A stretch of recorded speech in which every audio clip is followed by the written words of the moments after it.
Hey everyone, it's Caitlin and welcome back to another video. If you're new here, I make simple and delicious vegan recipes. So if you like what you see, make sure you hit that subscribe button and check out the full recipe, which is always on my blog and linked in the description box. Today we are making the coziest, most delicious, tastiest, heartiest vegan shepherd's pie you ever did see. I'm gonna break it down for you. We're gonna talk about some fun facts, have fun in the kitchen, you know, all that good stuff. So let's get into it.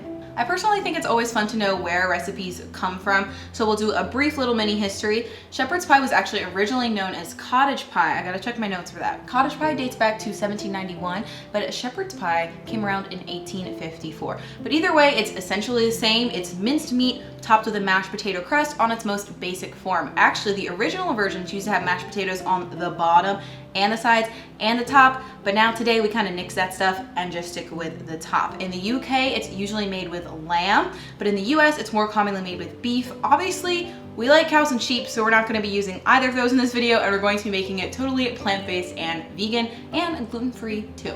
Basically, the original recipe was seen as an economical or budget-friendly way to use up leftover meat. I still think all the ingredients of this recipe are very hearty and budget-friendly and still filling and delicious. So if your mouth's not drooling yet, I'm about to make it drool, I hope. So let's get into cooking. The first thing we're going to do is preheat our oven to 400 degrees and set a 9x13 casserole dish aside. Now let's talk about our potatoes. Obviously, we need a nice classic mashed potato topping for our casserole. So for this recipe, we're going to be using russet potatoes. Traditionally, if you're making mashed potatoes, you'd either want to use russet and gold or gold. They tend to be a little creamier, where this is starchier and drier. However, we're going to be making this creamy with some plant-based fats, and the starchiness of the russet potatoes make a perfect crust for our shepherd's pie. So stick with russet for this recipe. So basically, we are going to peel our russet potatoes, cut them into relatively small chunks. You don't have to get too crazy here. Then put them in a pan with the water and bring this to a boil. Boil for 10 to 15 minutes until they're fork tender. Pro tip number one, the reason why we're adding our water with the potatoes is that when you bring the potatoes to boil with the water, it actually cuts back on the starchiness some, so the final mashed potatoes aren't super dry, even though we're using russets. So like I mentioned earlier, shepherd's pie is traditionally made with ground lamb or mutton or ground beef here in the United States. Obviously, we're making it plant-based, and the easiest solution for a minced meat is to use lentils. However, I like to use French lentils, not the traditional brown lentils that you see at the grocery store. Here are both of them side by side. As you can see, the French lentils are a little smaller and darker, and the size difference is great for the mincing. But also, the texture is really, really important too. So French lentils here stay firm when you cook them. They take a little bit longer on the stovetop, but I find that the end texture result is totally worth it. That being said, they are harder to find. You can find them online and in some specialty grocery stores though, but most stores are just gonna have these brown lentils, which are okay. You could cook them a little less so they're slightly more firm, but overall the texture gets a little bit more mushy, and typically meat has more of a chewy texture to it, which is why I like to use the French, but these brown lentils will work in a pinch, and they are more budget friendly too. So for this recipe, you want to have your lentils cooked ahead of time, or in the off chance you can find canned lentils in your grocery store, you can go ahead and use those too. But now let's talk about our other flavor things. So obviously lentils are a good source of protein, but they're not necessarily the best source of flavor. So we're using 4 other ingredients to really amp up that meaty, hearty umami flavor in this recipe. First, we have tomato paste, which adds a great umami flavor. And then again with the umami, we have mushrooms, but they also add a hearty, meaty bite. Next up, we have vegan Worcestershire sauce, which is optional, but I recommend it. It just adds a great depth of flavor and level of spiciness that you can't get if you leave it out.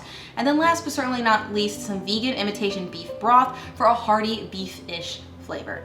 So our potatoes have been boiling, so I should probably stop talking and get to cooking. So let's get into actually making the filling portion of this recipe. So before we make the filling, let's actually just finish up mashing our potatoes. We're going with a pretty classic recipe here. Just add your potatoes to the pot, and then to make it nice and creamy, we'll use some vegan dairy-free butter, obviously it's vegan, and some plant-based milk. I also like to add a bit of nutritional yeast to enhance the more dairy flavor, and then we'll season our potatoes up with some garlic powder, some salt, and some black pepper to taste. Personally, I like to use a potato masher with my mashed potatoes and mash them until they are nice and pretty creamy, I guess. It's a good way to get out, your stress and aggression from the day. So after the potatoes are looking thin enough and mashed enough and they're no big chunks, you can switch from the potato masher over to a spatula and then just stir everything until it's well combined. And it's amazing how it all started with chunks, and with some pure grit, you turned it into potatoes or something like that. Okay, now let's actually move on to the filling. First, we're going to warm some olive oil over medium heat in a skillet and saute some onion until it's kind of translucent. We're going to build a lot of base flavor here.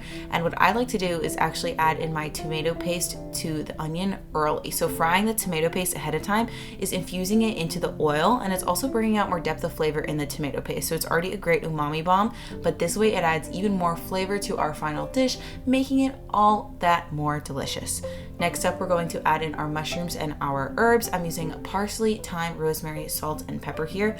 I personally prefer to use fresh herbs because they have a lot more flavor than dried herbs. So if you can get your hands on them, I really recommend it. But if not, you can use dried herbs. I have the substitutions for that listed in the notes of the recipe, which is linked in the comments of this video.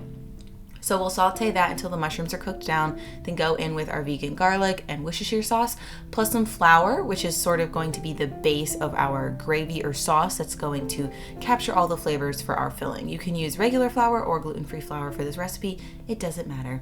After that's cooked out a little bit, we're going to add in our final ingredients, which are our lentils, our vegetables, and our beef imitation broth, and just bring this to a simmer and stir it until the frozen vegetables have thawed.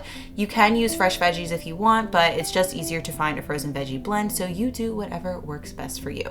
But this is what the filling should look like once it's nice and done.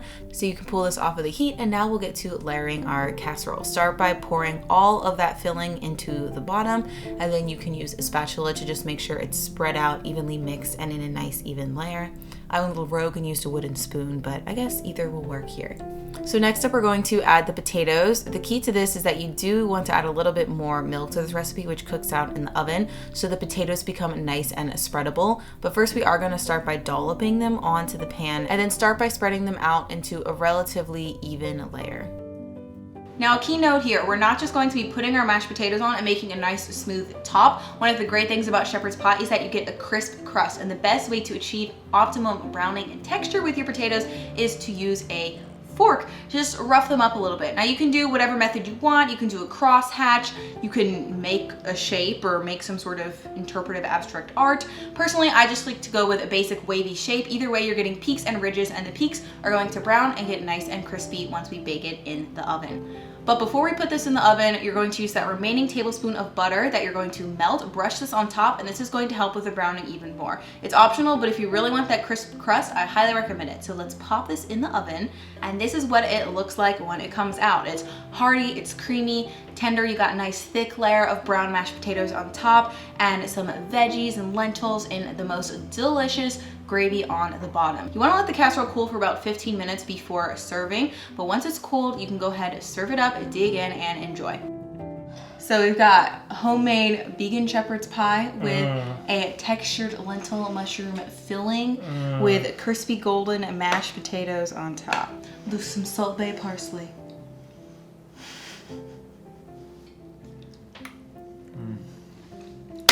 Cozy, wholesome feeling, tasty, nutritious, and I'm gonna eat the whole thing. We got a nice thick layer of potatoes.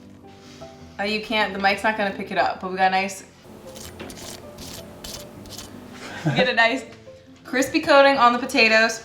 I know some people who follow me try to do oil-free or limit the oil in their recipes, but I think that it's necessary in this recipe for the creamy potatoes, definitely the crispy top. And then also, you could leave it out in the filling if you want, but like beefin is normally like creamier or heartier, I guess, because it has like natural fat. So the oil just makes it like juicier, you know?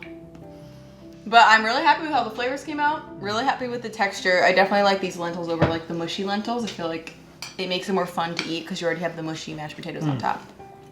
On point. How would you rate it out of 10? 10 out of 10 for real. This one is, you should make it. Oh, thanks. She's gonna end the video, then I'm gonna come back and eat that whole thing. All right. Peace. So that concludes this recipe. As always, be sure to check out the full post on my blog. It'll be linked down below. I have tips and tricks, process steps, measurements in American or United States measurements, and also in grams. So I've got everything for you over there, including some acceptable substitutions. So I hope you guys like this recipe. Let me know if you have any future recipe requests. I just love vegan comfort food. It's obviously one of my favorite things to make, and I feel like I do a pretty good dang job at this. If you make this recipe, what I would love from you is to leave a comment below, but also to leave a star rating and review on my blog. That really helps more people see the recipe, and then more people can just eat delicious, yummy vegan food. My camera battery is flashing red, and I also think my memory card is about to fill up. So I'm gonna wrap this up and end the video here. Thank you all so much for watching. Be sure to like, comment, and subscribe, and I hope to virtually see you soon. Bye.